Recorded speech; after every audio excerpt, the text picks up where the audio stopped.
Bom, gente, vamos passar agora para a nossa quarta aposentadoria, que se chama aposentadoria especial, que está prevista nos artigos 57 e 58 da Lei 8213. Primeira observação, porque algumas pessoas acabam errando nisso. A aposentadoria especial não tem nada a ver com o segurado especial da Previdência Social, ok? Não tem nada a ver com o segurado especial. Inclusive, o segurado especial nem tem direito. Daqui a pouco a gente vai falar sobre isso, né? Bom, essa aposentadoria, ela é especial porque ela ocorre com menos anos de contribuição. Determinadas pessoas trabalham expostas a agentes nocivos químicos, físicos ou biológicos acima dos padrões de tolerância da legislação trabalhista, né? Legislação de segurança e medicina do trabalho. E essas pessoas, em razão dessa exposição, a exemplo, ruído, quem trabalha com ruído acima de 85 decibéis, né? Quem trabalha com exposição ao amianto ou asbesto, dentre outros exemplos listados em regulamento. Essas pessoas, por debilitarem mais a sua saúde, manda o princípio da isonomia, inclusive há uma autorização desses critérios especiais para a aposentadoria, dentro do artigo 201 da Constituição Federal, manda a isonomia que essas pessoas tenham requisitos diferenciais para se aposentar, ou seja, se aposentem mais cedo, né? E aqui no quadro nós colocamos, essa aposentadoria especial, ela ocorrerá aos 15, 20 ou 25 anos de contribuição para homens ou mulheres. Aqui é indiferente ser homem ou ser mulher.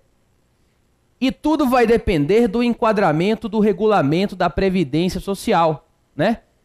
A maioria das atividades consideradas atividades especiais, né? Chama-se tempo de contribuição especial, aquele que dá ensejo à aposentadoria especial. A maioria das atividades estão enquadradas no anexo do regulamento como 25 anos para que dê ensejo à aposentadoria especial, né? Por exemplo, ruído. Atualmente, quem está exposto acima de 85 decibéis, o tempo é considerado como especial. Mas temos também casos de 20 anos, como a exposição ao amianto ou asbesto, e também 15 anos, que o único caso previsto é quem trabalha nas minas de carvão, né? Bem, lá na parte mesmo frontal das minas de carvão. Então essas pessoas, por estarem expostas aos agentes físicos, químicos ou biológicos acima dos padrões da legislação, têm direito a se aposentar ou com 15, ou com 20, ou com 25 anos de contribuição, a depender do enquadramento da atividade feita pelo regulamento da Previdência Social, sendo indiferente ser homem ou ser mulher. Como falamos na aula passada, a aposentadoria especial demanda carência de 180 contribuições mensais, né? É preciso que tenham sido feitos em dia 180 contribuições previdenciárias mensais. E a sua RMI, ou seja, sua renda mensal inicial, corresponderá a 100% do salário de benefício. Essa é uma aposentadoria integral. Lembrando que, neste caso aqui, não vai incidir fator previdenciário.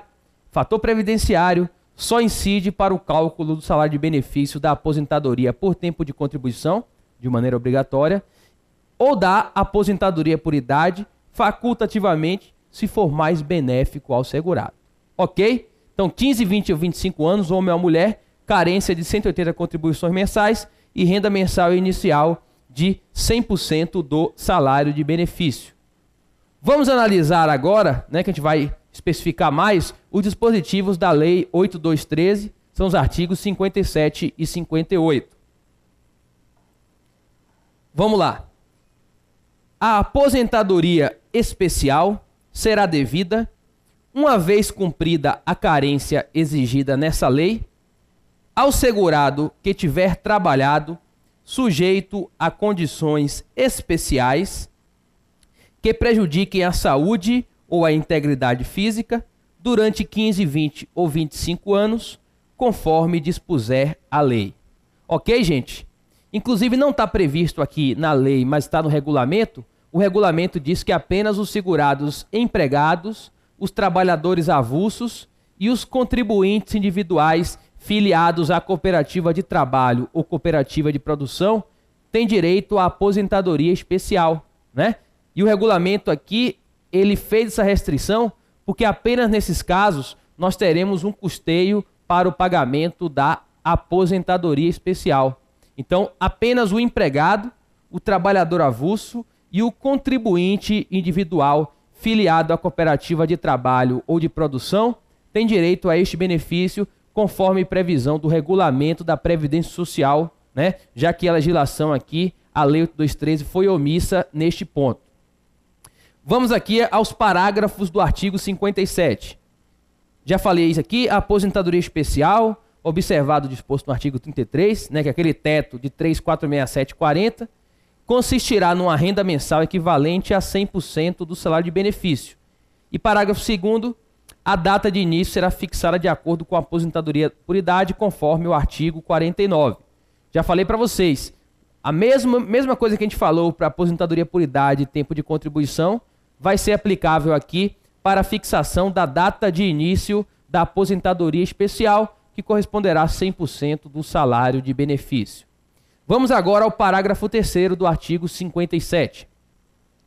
A concessão da aposentadoria especial dependerá de comprovação pelo segurado perante o INSS do tempo de trabalho permanente, não ocasional nem intermitente, em condições especiais que prejudiquem a saúde ou a integridade física durante um período mínimo fixado. Pessoal, apenas quem tem exposição permanente a agentes químicos, físicos ou biológicos acima dos padrões de tolerância terá direito a este benefício. Aquela pessoa que se expõe meia hora por dia só não vai ter direito, né? As exposições ocasionais ou intermitentes não são considerados tempo de contribuição especial, não dando, portanto, ensejo à concessão desta aposentadoria especial. Essa, inclusive, é uma questão muito comum em prova, onde se cobra este benefício. Tá ok? Parágrafo 4º. O segurado deverá comprovar, além do tempo de trabalho, exposição aos agentes nocivos químicos, físicos e biológicos ou associação de agentes prejudiciais à saúde ou à integração física pelo período equivalente ao exigido para a concessão do benefício, né? É preciso que fique comprovado, no caso concreto, que há uma exposição efetiva a esses agentes químicos, físicos ou biológicos, e daqui a pouco a gente vai ter um parágrafo específico que vai tratar sobre isso. Mas vejam bem, o que pode acontecer? Eu trabalho em uma atividade, né? Em uma atividade que é enquadrada como especial e me dará direito a uma aposentadoria especial com 25 anos de contribuição. Só que eu perco meu emprego antes de me aposentar. Vamos supor que eu tenha 10 anos de atividade especial, né? Já tudo comprovado, tudo bonitinho, e vá trabalhar em uma atividade comum. Esses 10 anos, eles vão ser contados de maneira comum ou eles merecem ter um peso maior porque eu estava numa atividade especial? Essa resposta é dada pelo parágrafo 5º. Vamos a ele. O tempo de trabalho exercido sob condições especiais que sejam ou venham a ser consideradas prejudiciais à saúde ou à integridade física será somado após a respectiva conversão ao tempo de trabalho exercido em atividade comum, segundo critérios estabelecidos pelo Ministério da Previdência Social para a concessão de qualquer benefício. Pessoal, quem trabalha em atividade especial e não se aposenta e passa a trabalhar em uma atividade que não é especial, chamada de comum, que não dá direito à aposentadoria com menos tempo, tem direito à chamada conversão desse tempo de contribuição. Vamos aqui ao quadro, por exemplo. Se eu trabalhava em uma atividade sujeita a 25 anos, uma aposentadoria especial, esse exemplo que eu dei, vamos supor que eu trabalhei 10 anos nessa atividade. Aí eu mudo para uma atividade comum, que eu me aposento com 35 anos de contribuição. Nesse caso, esses 10 anos serão multiplicados pelo fator 1,4, porque 35 anos é 40% maior do que 25 anos, ou seja, 10 anos nesse período de aposentadoria especial equivale a 14 anos. Então vou fazer a conversão de 10 pelo fator 1,4 e vou achar 14 anos. Inclusive o regulamento tem uma tabelinha, depende muito se é homem, se é mulher, se é de 15, 20 ou 25, pode multiplicar por 1,4 e tem até fatores maiores. Então tempo especial pode ser convertido em tempo comum se o segurado deixar de desenvolver uma atividade especial e passar a desenvolver uma atividade que não se aposenta com menos tempo. Ok? Autorização, parágrafo 5º do artigo 57. Bom, vamos ao parágrafo 6º, que é o parágrafo que prevê o custeio. Vamos lá.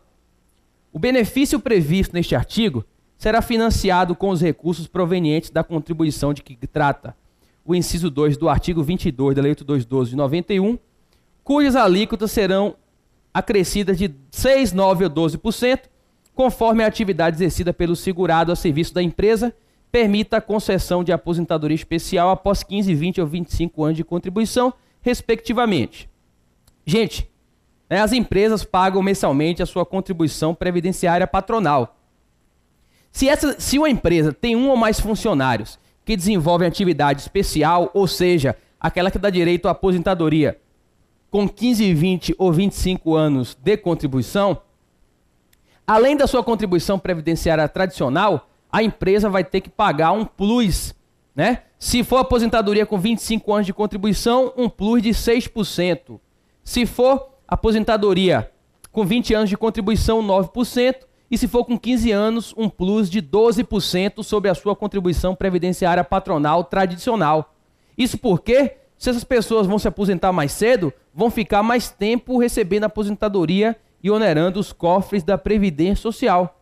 Dessa forma, pelo princípio da equidade na forma de participação do custeio, que é um princípio geral da Seguridade Social, as empresas vão pagar 6, 9 ou 12% para o custeio da aposentadoria especial, conforme previsto aqui no parágrafo 6º do artigo 57. Ok? Vamos prosseguir? Aqui, o 7º também é uma consequência do custeio. Diz que o acréscimo de que trata o parágrafo anterior incide exclusivamente sobre a remuneração do segurado sujeito às condições especiais. Tá óbvio. E vamos passar para o 8º. Aplica-se o disposto no artigo 46 ao segurado aposentado, nos termos deste artigo, que continuar no exercício de atividades, operação que o sujeite aos agentes nocivos constantes da relação referida no artigo 58 dessa lei. Eu botei entre parênteses, suspensão da aposentadoria. O que quer dizer o parágrafo 8º?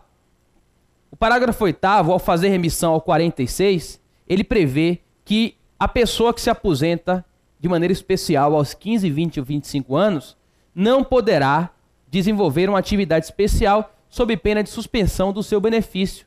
A lei presumiu que o aposentado especial não pode continuar ou voltar a desenvolver uma atividade especial, né? Nada impede que se desenvolva uma atividade comum, mas atividade especial, se o aposentado especial voltar ou continuar desenvolvendo, ele vai perder a aposentadoria dele. Tá ok? Previsão do parágrafo 8º do artigo 57. Vamos ao artigo 58, gente. A relação dos agentes nocivos químicos, físicos e biológicos ou associação de agentes prejudiciais à saúde ou à integridade física, considerados para a concessão da aposentadoria especial, de que trata o artigo, será definida pelo Poder Executivo, como eu falei para vocês, né? É o decreto 3048 de 99, em um de seus anexos, que lista, né, os agentes nocivos químicos, físicos ou biológicos que são considerados para aposentadoria especial. É preciso ver se a pessoa está exposta a um daqueles agentes sob pena de não se considerar essa atividade como especial. Vejam que o legislador fez uma delegação aqui ao Poder Executivo. Vamos ao parágrafo 1º. Muito importante esse parágrafo 1º porque é preciso preenchê-lo para que o tempo seja considerado pelo INSS. Vamos lá. A comprovação da efetiva exposição do segurado aos agentes nocivos será feita mediante formulário na forma estabelecida pelo INSS, emitido pela empresa ou seu preposto, com base em laudo técnico de condições ambientais do trabalho, expedido por médico do trabalho ou engenheiro de segurança do trabalho nos termos da legislação trabalhista. Pessoal, atualmente, de acordo com a legislação previdenciária atual, para que uma atividade seja considerada como especial, vamos aqui ao nosso quadro, é preciso que a empresa preencha um formulário, né? E esse formulário atualmente é chamado de perfil profissiográfico previdenciário. É preciso um formulário mais um laudo técnico de condições ambientais. A empresa vai ter que contratar um médico ou engenheiro do trabalho. Esse médico ou engenheiro do trabalho vai fazer um laudo técnico, vai, por exemplo, verificar quais os agentes nocivos químicos, físicos ou biológicos que os empregados daquela empresa estão sujeitos, ou então trabalhadores avulsos, e vai documentar tudo isso em um laudo. Tem que dizer qual é o agente, se a exposição é permanente ou é ocasional ou intermitente. Tem que fazer a medição com os aparelhos. Tudo isso é feito de acordo com as normas de medicina e de segurança do trabalho que vocês conhecem até mais do que eu, né? Aquela Fundação Jorge Duprat é que faz essas normas que inclusive são citadas pelo regulamento da Previdência Social. De posse desse laudo técnico, a empresa vai preencher um formulário, que atualmente se chama PPP, Perfil Profissiográfico Previdenciário. Esse formulário atualmente é o Perfil Profissiográfico Previdenciário, que é o formulário que a empresa preenche tomando como base o laudo técnico de condições ambientais. Sem o PPP e sem esse laudo, né, a atividade não vai ser considerada especial, o INSS não vai reconhecer e aquele segurado vai ficar prejudicado, não vai poder se aposentar aos 15, 20 ou 25 anos de contribuição. Ok? Bom, vamos aqui ao parágrafo 2º.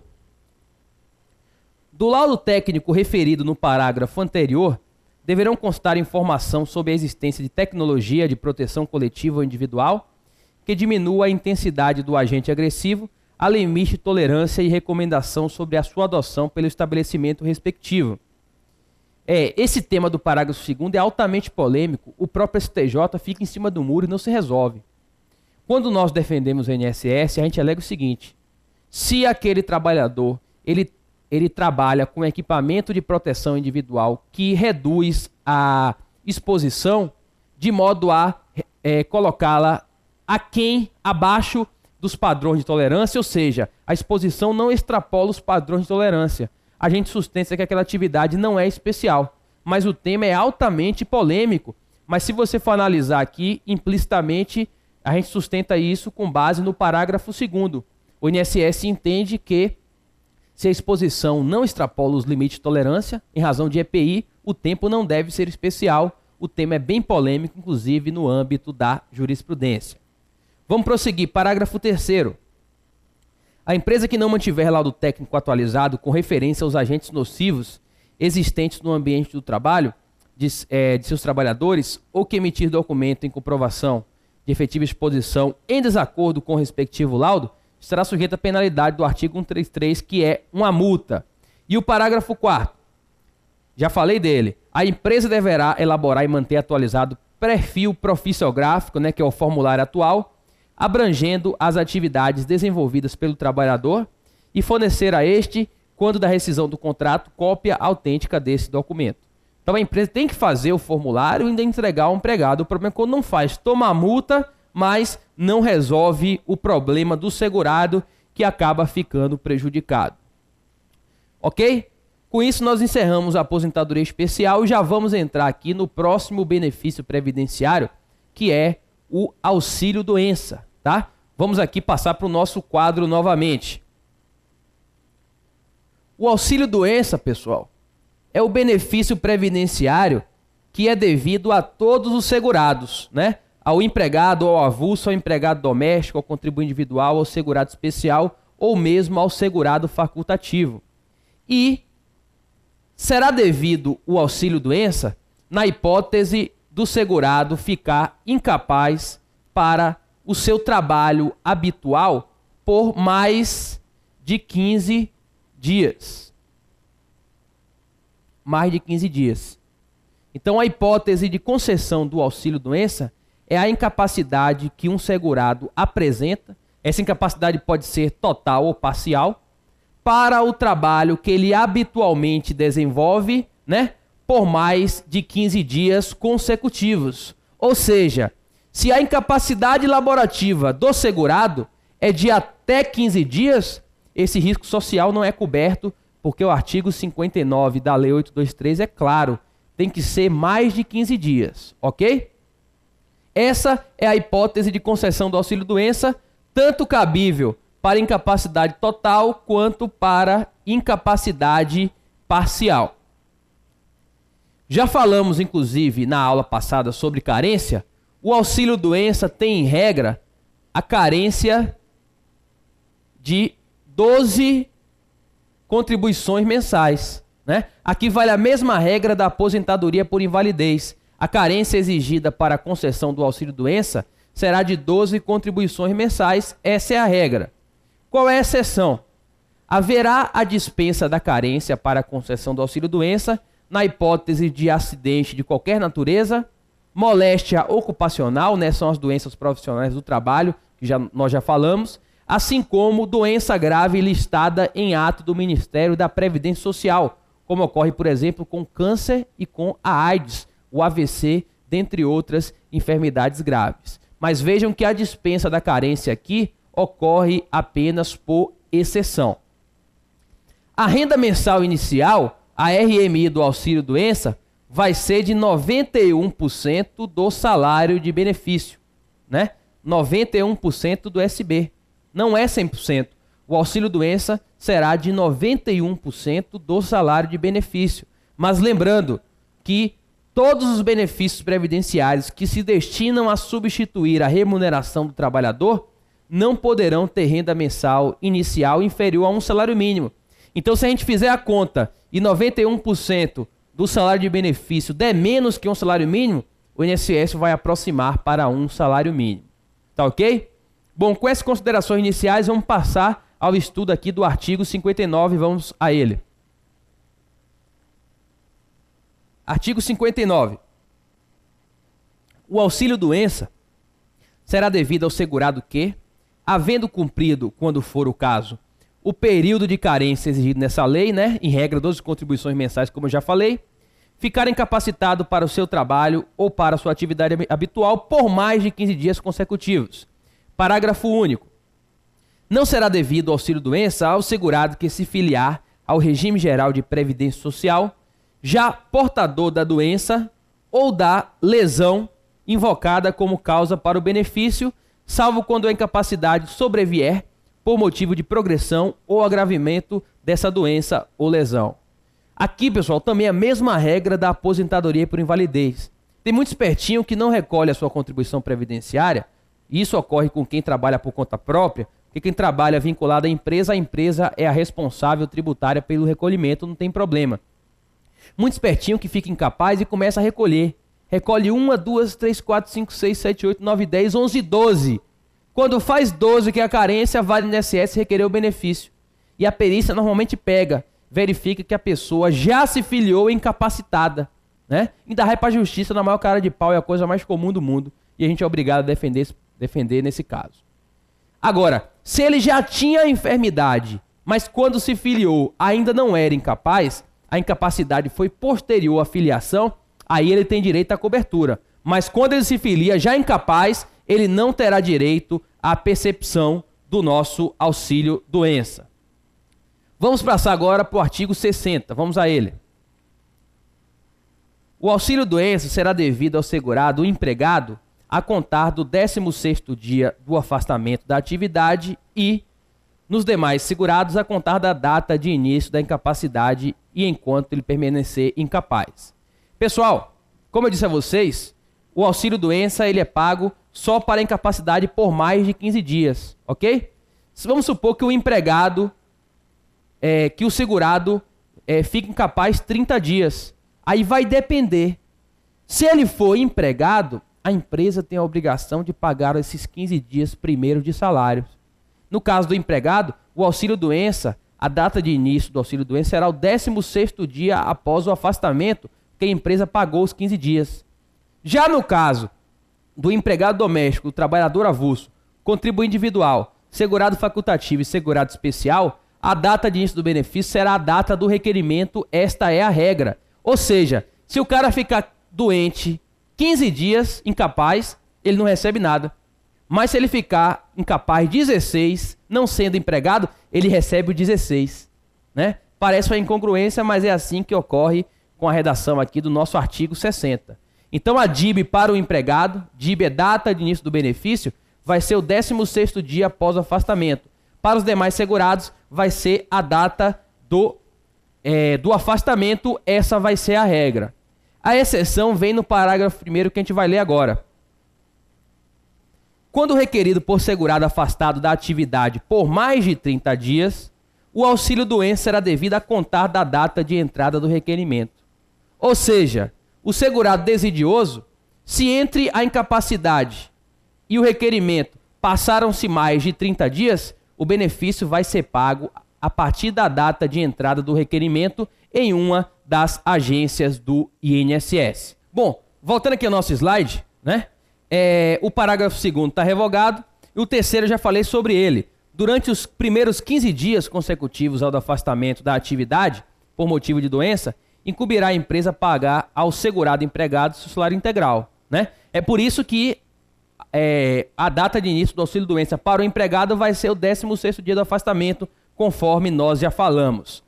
Para fecharmos o artigo 60, falta o parágrafo 4º que a gente vai analisar agora. A empresa que dispuser de serviço médico, próprio ou em convênio, terá a seu cargo o exame médico e o abono das faltas correspondentes ao período do parágrafo 3º, somente devendo encaminhar o segurado à perícia da Previdência Social quando a incapacidade ultrapassar 15 dias. Como eu falei, até 15 dias não há direito ao auxílio-doença. O serviço médico da empresa, se existir, só vai mandar o cidadão, o segurado, empregado para o INSS se a incapacidade ultrapassar esses 15 dias. Vamos dar uma pausa e retornaremos com o artigo 61, prosseguindo no estudo do auxílio-doença.